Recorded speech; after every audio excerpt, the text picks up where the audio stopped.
To ensure the safety and well-being of all who participate in our pastoral, nurturing and mission ministries, Hong Kong Sheng Kung Hui spent 2 years in drafting the safeguarding policy. The policy was endorsed by the Standing Committee of the General Synod on 21 April 2021.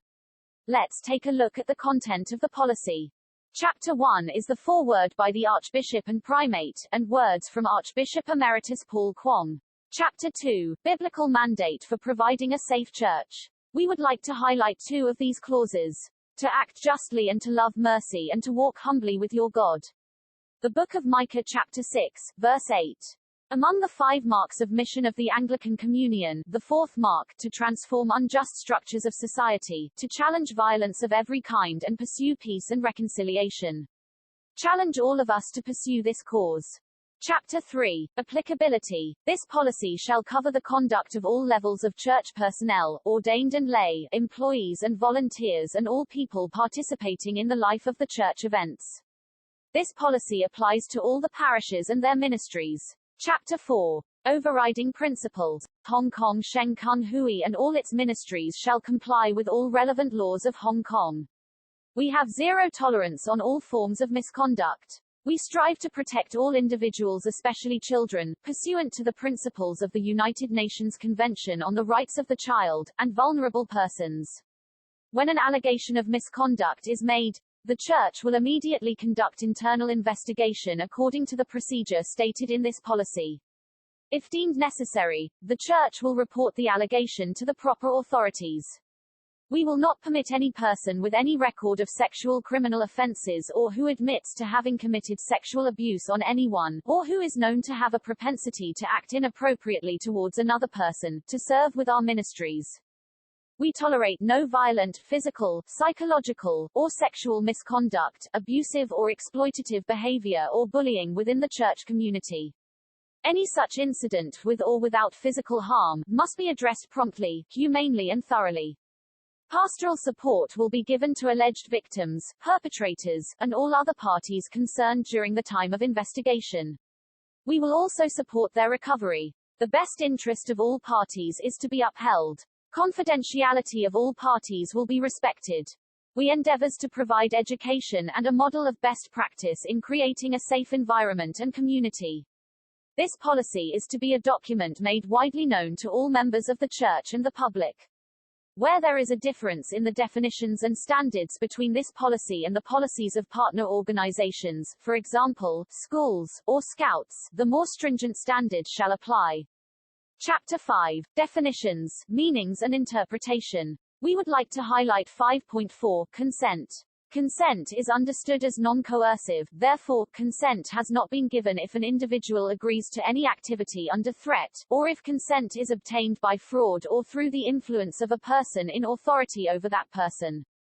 Children under the age of 16 and mentally incapacitated persons are deemed incapable to give consent. 5.5 Misconduct refers to physical, sexual, or psychological actions or omissions that injure or endanger the well-being of an individual or a group in the Church.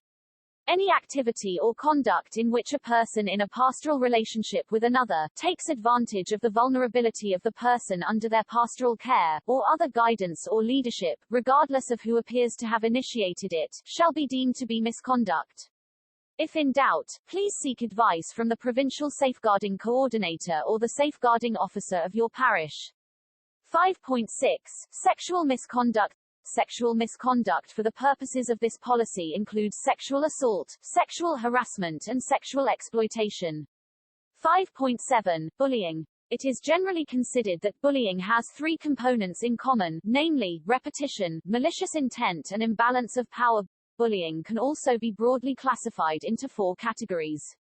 Physical bullying with aggressive behavior, verbal bullying, indirect bullying, and cyberbullying. 5.8 Vulnerable adult. A vulnerable adult is a person aged 18 or above who is unable to protect themselves from violence, abuse, neglect, significant harm or exploitation by reason of mental disability, physical disability, illness, old age, distress, or otherwise. 5.9 Child. The child is defined as a person under the age of 18. 5.10. Neglect and abuse of a child, which include physical abuse, neglect, sexual abuse and psychological abuse. Chapter 6. Implementation, structure, responsibility and accountability. Responsibilities of the Safeguarding Policy Committee include, to ensure that the objectives of this policy be achieved, monitor the implementation of this policy, develop a training program for all relevant stakeholders, devise resources for the implementation of this policy, set a budget for the work of the Safeguarding Policy Committee, evaluate and update this policy when necessary, and at least once every 3 years. The Provincial Safeguarding Coordinator is responsible for implementation of this policy. Report progress of the implementation of this policy to the Safeguarding Policy Committee. Liaise with other relevant organizations such as government departments, non-governmental organizations and Equal Opportunities Commission. Collect, keep, and divulge information in accordance with this policy. Develop and form an investigation task force. When a suspected misconduct is reported, form incident team to investigate into the matter. Take charge of the screening process of staff and volunteers in the province and in the dioceses. Keep, maintain, and dispatch an up-to-date contact list of those government departments, statutory bodies, and non-governmental organizations from which advice or assistance may be sought in relation to safeguarding matters. Assist the Safeguarding Policy Committee. Sit as an ex officio member of the Safeguarding Policy Committee.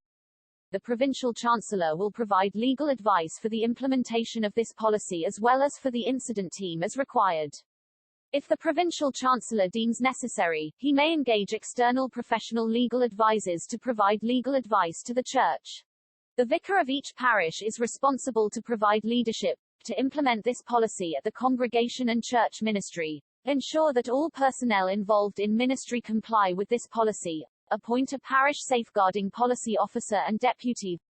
The Parish Safeguarding Policy Officer serves as the point of contact for the Provincial Safeguarding Coordinator. They have to assist the clergy in implementing this policy, prepare an annual budget for the work, assist the vicar in the screening process of staff and volunteers, assist the vicar in reporting any suspected misconduct to the Safeguarding Coordinator, feedback and suggestion to the Safeguarding Coordinator for improvement.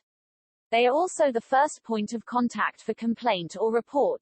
Collect, keep, and divulge information in accordance with this policy. Keep and dispatch an up-to-date contact list of those government departments, statutory bodies, and non-governmental organizations from which advice or assistance may be sought in relation to safeguarding matters, and assist the Safeguarding Coordinator in safeguarding matters.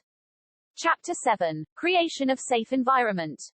Definition of volunteers specific to this section: persons who serve in unpaid positions which give chances for them to be alone with a child or vulnerable adult. 7.2. Operational procedures. The province, each diocese and parish shall implement operational procedures for screening and recruitment of staff and volunteers. Induction and training of staff and volunteers. Safeguarding practices, handling disclosure of misconduct, and release of information related to incidents of misconduct according to this policy. To facilitate the implementation, the Safeguarding Committee has produced 2 handbooks addressing these 5 areas. One on screening, recruitment and training of staff and volunteers, and safeguarding practices. The other on handling disclosure of misconduct, and release of information related to incidents of misconduct according to this policy. These handbooks are available for download from our webpage. 7.6. Safeguarding best practices. Promotion and education plays a very important part in creating a safeguarding culture. There are 3 levels of prevention. Primary level: promote, communicate and educate before any risk or harm. Secondary level: risk identification. Tertiary level: to ensure prompt intervention when harm caused by a misconduct is observed or reported. We have set out the safeguarding best practices in the handbook. You can also refer to clause 7.6 of the policies for details. Chapter 8. Laid out procedures for handling alleged misconducts. Details are set out in the handbook. A flowchart in handling alleged misconduct is included in clause 8.6 of the policy. The Safeguarding Committee will provide trainings to those who involved in handling an investigation of possible allegations. Chapter 9. Domestic abuse. Domestic abuse is violence or other form of abuse in a domestic relationship such as in marriage or cohabitation. It often refers to violence or abuse of spouse or former spouse, elderly or children in the family. We encourage church members to build a supportive community that is willing to act as a good listener. If the church is aware or suspects that any person, their children or family member are assaulted or threatened by their spouse or any other family member, advise them to seek help as soon as possible from a professional body. In case if a child is suffering from abuse or neglect by their family, approach the appropriate professional body to seek advice. In severe cases or emergency, report it to the police immediately. Chapter 10. Responding to inquiries. Media inquiries. If approached by the media, the case should be referred at once to the official spokesperson of Hong Kong Sheng Kung Hui. Within the parish, the vicar or the designated person will respond to all inquiries. All other workers will politely direct all inquiries to that spokesperson. As a general rule, do not release any information until its factual content has been properly confirmed. Safeguard the privacy and confidentiality of all involved by not releasing names or other identifying information. Chapter 11 is on review of this policy. This policy shall be evaluated and updated when need arises and at least once every 3 years. The last chapter is annexures and forms. After this briefing, you are invited to sign Form A, the Safeguarding Policy Consent Form, and fill in Form G, Misconduct Declaration. After completion, please pass the forms to your parish safeguarding officer or your vicar. Thank you very much.